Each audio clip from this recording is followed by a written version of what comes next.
और बात इस वक्त की एक बड़ी खबर ही कर लेंगे। सीरिया में ईरान के ठिकानों पर अमेरिका ने अटैक कर दिया है। अमेरिकी रक्षा विभाग पेंटागन ने एक वीडियो जारी किया।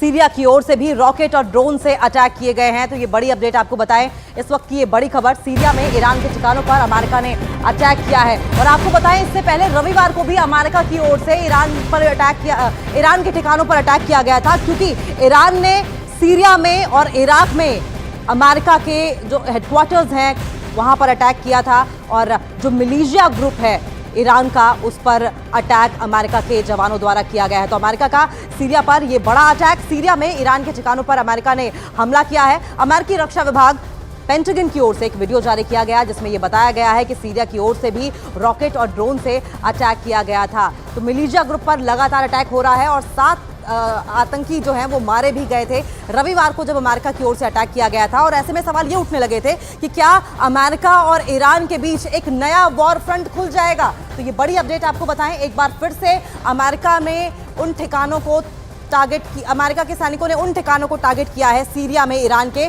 जो लगातार सीरिया के साथ साथ इराक में भी अमेरिकी सैनिकों पर अटैक कर रहे थे।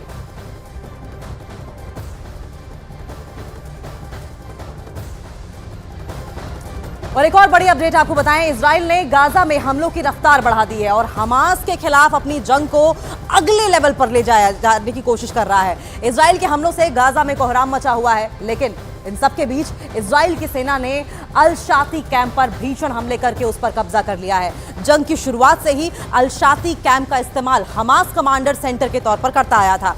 और यही नहीं, 7 अक्टूबर को इजराइल पर हुए हमले की प्लानिंग उसी कैंप में की गई थी। लेकिन अब उस कैंप पर इजराइल का कब्जा है या नहीं, हमास के लड़ाके डरकर दक्षिणी गाजा भाग गए हैं।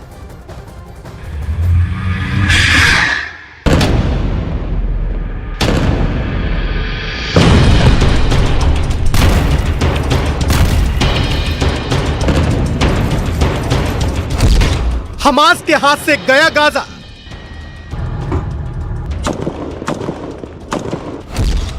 इजराइल ने दी हमास को सबसे बड़ी चोट।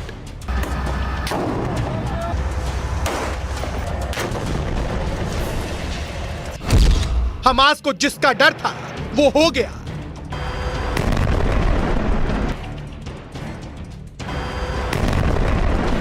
हमास पर इजराइल की सेना ने ऐसा प्रहार किया कि उसकी कमर ही टूट गई। इजराइल की सेना ने गाजा के सबसे बड़े कैंप अल शाती कैंप पर कब्जा कर लिया।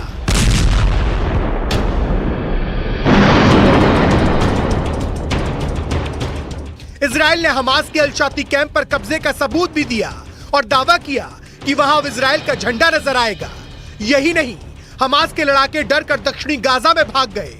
अल शाती वही कैंप है जहां 7 अक्टूबर को इजराइल पर हुए हमले की पूरी प्लानिंग की गई थी। इसके साथ ही हमास के लड़ाकों को इसी कैंप में ट्रेनिंग दी गई थी और इसी कैंप पर इजराइल की सेना ने ऐसा हमला किया कि हमास के लड़ाकों को बचने का मौका भी नहीं मिला। इजराइल की सेना के मुताबिक उसके 162वीं डिवीजन ने इस फतह को अंजाम दिया। यही नहीं, उस डिवीजन ने 1000 से ज्यादा हमास के लड़ाकों को ढेर कर दिया। मतलब साफ है, इजराइल ने अपने ऊपर हुए आतंकी हमले का ऐसा बदला लिया कि हमास की रूह कांप गई।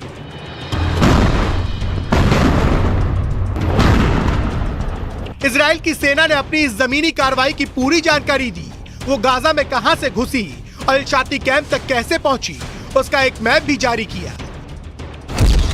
जिसके मुताबिक इजराइल की सेना की नाहल ब्रिगेड ने अताता के रास्ते गाजा में एंट्री की। उसके बाद Israeli force post 17, Safina post, military quarter, बदर पोस्ट, रंतसी अस्पताल और शिफा अस्पताल के करीब अल शाती कैंप तक पहुंची और फिर वहां बड़ा हमला कर उस इलाके पर भी कब्जा कर लिया, जिससे हमास की रातों रात नींद उड़ गई, क्योंकि इजराइल की सेना ने चुन चुनकर हमास के सैकड़ों ठिकानों को उड़ा डाला।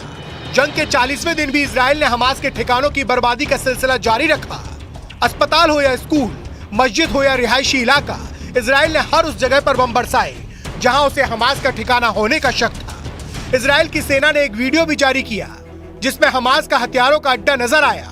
हमास के उस अड्डे में कई रॉकेट, हवाई हमले में इस्तेमाल होने वाले बम, बंदूक नजर आई, जिसके बाद इजराइल की सेना ने यहां मिले विस्फोटकों को उड़ा दिया।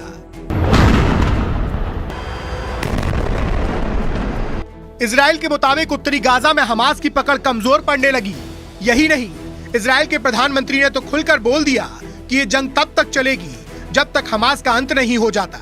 यही नहीं, इजराइल ने दावा किया कि हमास की गाजा पर पकड़ कमजोर पड़ रही है और 16 साल में पहली बार ऐसा हुआ है, क्योंकि इजराइल की सेना ने हमास की कई टुकड़ियों को खत्म करने का दावा किया और पिछले कुछ दिनों में हर रोज हमास के किसी न किसी अंडरग्राउंड कमांड सेंटर को खत्म कर दिया, जो इजराइल से जंग लड़ रहे हमास के लिए खतरे की घंटी है।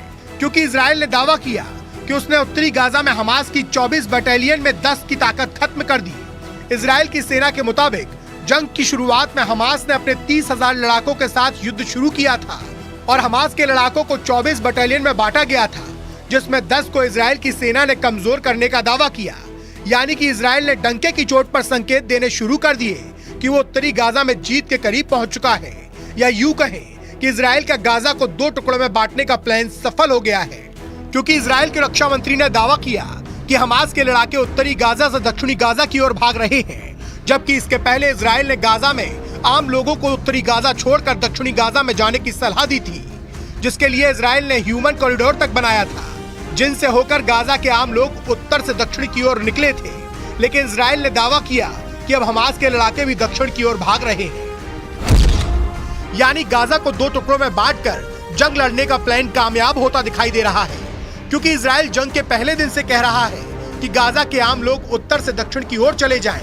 माना जा रहा है कि ऐसा इजराइल ने सोचे समझे प्लान के तहत किया, क्योंकि उत्तरी गाजा की सीमा इजराइल से लगती है, जबकि दक्षिणी गाजा की सीमा इजराइल से नहीं बल्कि मिस्र से लगती है और रफाह बॉर्डर यहीं पर है।